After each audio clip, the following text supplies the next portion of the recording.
Danielle Pedro, thanks for joining. I'd like to just take a couple minutes to share how social media has completely transformed my way of doing business as a sales professional. Let me just paint the picture for you. When I initially started out in my sales role, up until the time I joined LinkedIn, I was using a lot of the traditional ways of lead generation and building pipeline. Things such as using lead lists, third-party websites that really mine their own data, and even my CRM. And that's how I would identify my leads.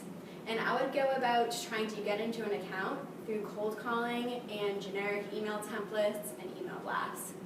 And that was fine initially, but I started to realize that the data I was working off of was not that accurate, and I wasn't getting the same response back from the decision makers as I was hoping for. So I began to understand that my prospects and customers were moving to social media as a way to educate themselves in their buying decisions. So as a sales professional, it was my responsibility to go where my buyers are. And that's why social media has been so important to me with relating to my buyers. So the three things that it has really allowed me to do is social media has only helped me identify the who, what, and how in a sales process. So who do I reach out to?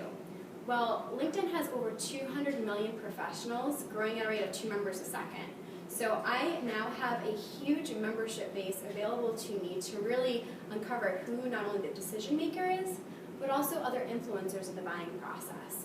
And I can rely on this information because these are self-authored profiles through these individuals. So once I've identified the who to speak with, what do I talk to them about? Well, because these people are sharing their information through their profiles, Twitter accounts, whatever it may be, they're sharing relevant information in their personal lives. So things such as current responsibilities, past work history, maybe they share their alma mater.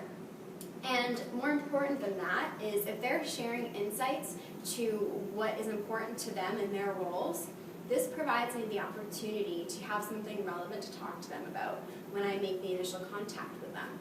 So now that I understand the who and what to talk to them about, how do I get in?